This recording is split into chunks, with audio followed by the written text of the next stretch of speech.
Welcome to this yoga flow. We'll be doing yoga and a combination of some strength training. Look at my cute little friend who's doing it with me. I'm actually filming this in Portugal, and we're staying at a home that had about 6 or 7 dogs that they had rescued. So this little guy decided to sit with me for part of the workout. We're starting here with just some nice big inhale and then exhale, really filling up your lungs and then emptying them out.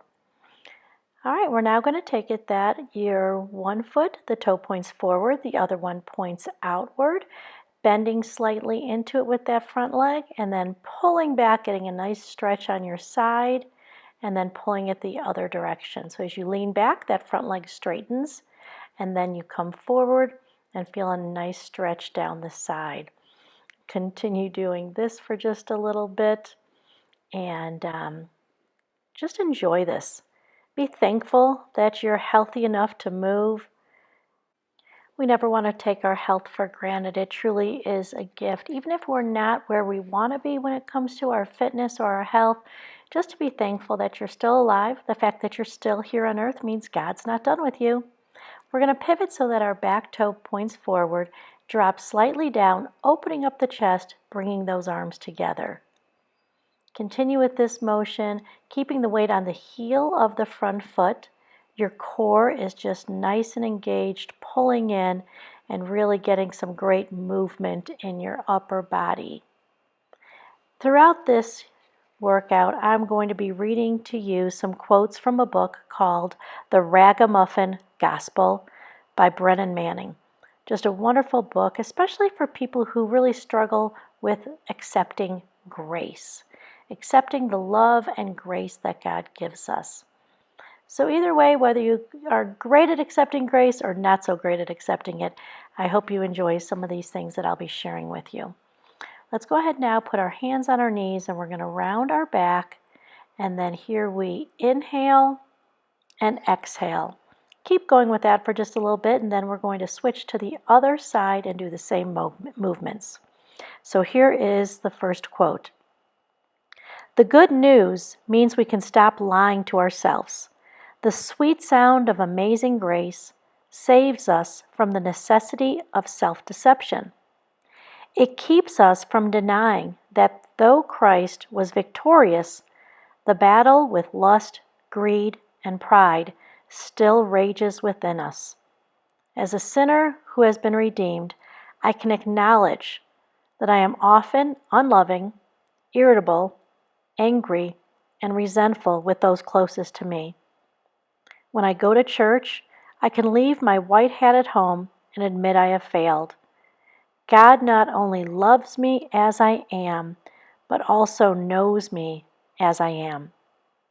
Because of this, I don't need to apply spiritual cosmetics to make myself presentable to Him.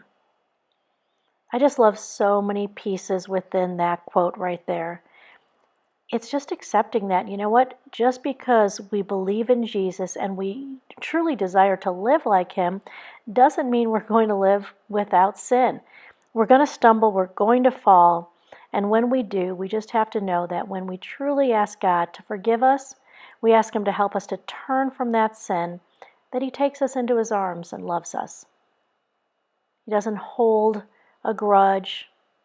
When we ask for forgiveness, and we want to turn from that sin, He is there. And I just love the line that says, God not only loves me as I am, but also knows me as I am. He knows even the thoughts that I have that are out of His will. He knows the things I do. He knows everything. All right, we're back to the center. We're just dropping down to as far as you can take it. Don't push it too far here. As you lean forward, keep your core nice and tight, doing those nice big arm movements as you continue to take those big inhale and big exhale here. Okay, so now I'm going to grab our fitness loop. If you have one, let's go ahead and put it on our wrist. If not, you can do this motion without the fitness loop, or you can do it with a exercise band. And if you want to work on some balance, go ahead and pick up one leg there. Now we're going to face our palms pointing inward, picking up the other leg, pushing out. These exercises right here are so good for your shoulders to strengthen them so that we can hopefully avoid injuring our shoulders. Now we do a nice little kind of hamstring curl with our leg, palms face the body as we push our arms out, remembering that we're trying to keep our core nice and tight here. We're still continuing to take some big breathing, inhale and exhale, and then now push your hands out as you continue to do more balance. All right, so I'm going to move on to another quote here from the book. When I read a book, I a lot of times go in and I underline and I highlight and I put stars in different places because I want to go back and be able to remember the points that really jumped out at me. Just real quick here, as you're doing this motion, keep your elbows locked into your side. Your elbows should be touching the trunk of your body. Your palms are facing upward on that. Okay? All right. Big inhale here. Keep looking at the screen. Pull over to the side. Follow along as I read this quote. When we accept ourselves for what we are, we decrease our hunger for power or the acceptance of others because our self-intimacy reinforces our inner sense of security. That's a lot right there. But accepting ourselves because God has accepted us and has offered us grace. When we do that, we're not so interested in getting the acceptance of others. We have that acceptance from the one who created everything. He goes on to say, we are no longer preoccupied with being powerful or popular. We no longer fear criticism because we accept the reality of our human limitations. All right, with this motion here, you're taking that band, coming in on it, and really pulling back with what I refer to as the rhomboids, or those upper muscles in our back, just kind of that line our shoulder blades. This is great because we often use these muscles during the day, but we don't really strengthen them often in our workouts. So I'm standing with my core nice and tight here. So I'm talking here just about this desire to really accept ourselves. We need to accept ourselves even with our limitations and our flaws because God has offered us forgiveness and grace. And once we do that, we're not trying to really win the approval of man anymore.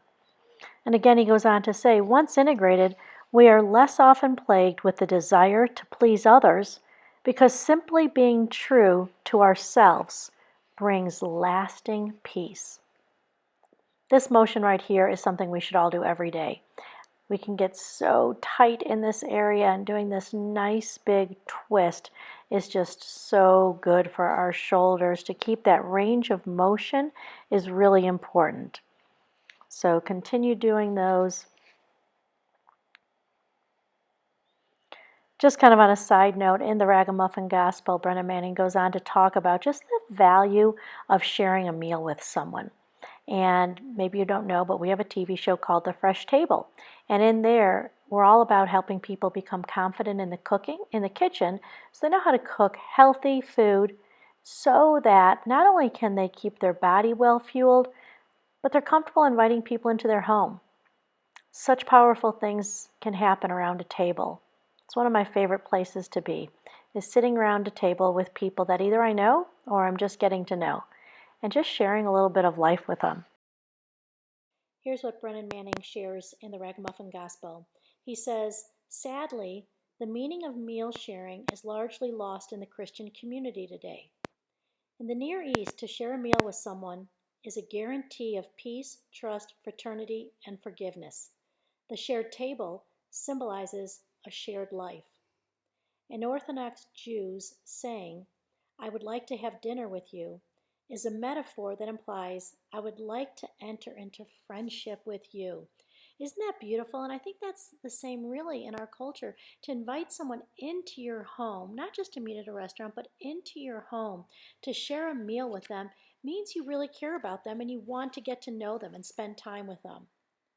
He goes on in his book to talk about when Jesus goes and has dinner with Zacchaeus and some of his friends. The Pharisees were very upset that he went into the house and shared a meal with them. And I love what he says here. It would be impossible to overestimate the impact these meals must have had upon the poor and the sinners. By accepting them as friends and equals, Jesus had taken away their shame, humiliation, and guilt. By showing them that they mattered to him as people, he gave them a sense of dignity and released them from their old captivity. The physical contact which he must have had with them at a table must have made them feel clean and acceptable. Moreover, because Jesus was looked upon as a man of God and a prophet, they would have interpreted his gesture of friendship as God's approval of them. They are now acceptable to God. Their sinfulness, ignorance, and uncleanness had been overlooked and were no longer being held against them, all for just inviting them in to share a meal with them.